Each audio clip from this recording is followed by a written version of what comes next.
मित्रांनो, आज आपली उडदाची जी आहे ती पेरणी चालू आहे। तुम्ही पाठीमागे बघू शकता, भारी जमीन आहे आपली, काळी जमीन आहे। तर याच्यामध्ये आपण काय नियोजन केले, तुम्ही सुद्धा अशा प्रकारे जर नियोजन करताल तर तुम्हाला सुद्धा उडदामध्ये 10 ते 11 क्विंटल उत्पादन सहजरित्या होणार आहे। तर कोणतं वाण निवडायचं, कोणतं खत वापरायचे, पेरणीला सेटिंग किती ठेवायची, कोणती वाटी वापरायची, कशी पेरणी करायची, संपूर्ण माहिती सांगणार आहे। अशाच प्रकारे नियोजन करा आणि आपल्या उत्पादनामध्ये वाढ करा।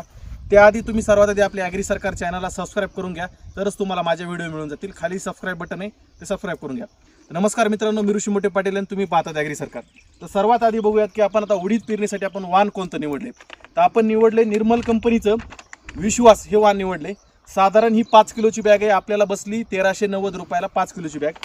एकरी आपल्याला बियाणं लागतं 4.5 किलो ते 5 किलो पेरणीसाठी, जर तुम्ही 18 इंच अंतरावर पेरणी करताल तर। आता बियाणाचं तुम्हाला सांगितलं, त्याचा रेट सुद्धा सांगितलं। आता खत कोणतं वापरले, तर बघा आपण खत वापरले 15-15 एकरी एक बॅग। तर 15-15 आपल्याला बसले 1650 रुपयाला आणि ही बियाणाची बॅग बसली 1390 रुपयाला। त्याच्यानंतर दोन फणातलं अंतर ठेवले 18 इंच, एवढं लक्षात ठेवा अंतर। आणि पेरणीसाठी आपण जी वाटी वापरली उडदाला, ती 16 नंबरची वाटी वापरली। याच्यामुळे 4.5 ते 5 किलो बी आहे ते एकरी पडतं। जास्त अर्धातास मारताल, म्हणजे 2 अर्धातास मारताल तर 5 किलो पडतं, 1 अर्धातास मारताल तर आपल्याला 4.5 किलो बी आहे ते एवढं पडतं। तर त्याच्यानंतर मित्रांनो, आता ह्या वाणाची जर खासियत बघायला गेलं, जर तुमच्याकडे भारी जमीन असेल, पाण्याची सोय असेल, तरच तुम्ही निर्मलचं विश्वास हे वाण निवड करा, किंवा ग्रीन गोल्डचं 22 नंबरचं असेल।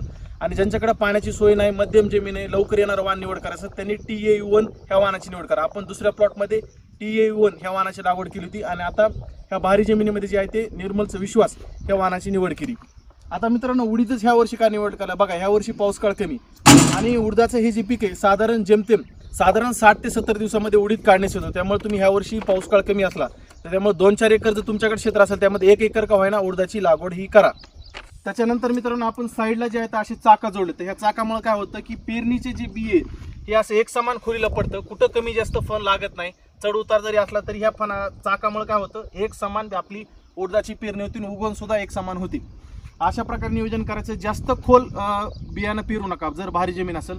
एकदम हलकी जमीन असेल तरच थोडंसं 1-2 बोट खोल पेरणी करा, बाकी असेच नियोजन करायचे। तर आता आम्ही बारक्या ट्रॅक्टरनेच पेरणी करतो, त्यामुळं जास्त काय बी दबत नाही, काही नाही। आता बघा हे मागचं जे मोठं टायर आहे, ह्या 2 फणाच्या आतमध्येच हे टायर येतं, त्याच्यामुळं फणाच्या खाली कुठलंच टायर येत नाही। आणि बियाची काय होतं, बऱ्याच वेळेस ह्या खरीपाच्या पेरणीमध्ये मोठ्या ट्रॅक्टरने जर तुम्ही पेरणी करत असाल आणि ट्रॅक्टरच्या टायर खाली जर फण आला तर आपली बी दबल्या जातं आणि एक समान तिथं उगवण होत नाही, ती काकरी जरा उशिरा उगवते। तर असं नियोजन करायचं आपल्याला, काळजीपूर्वक पेरणी करा।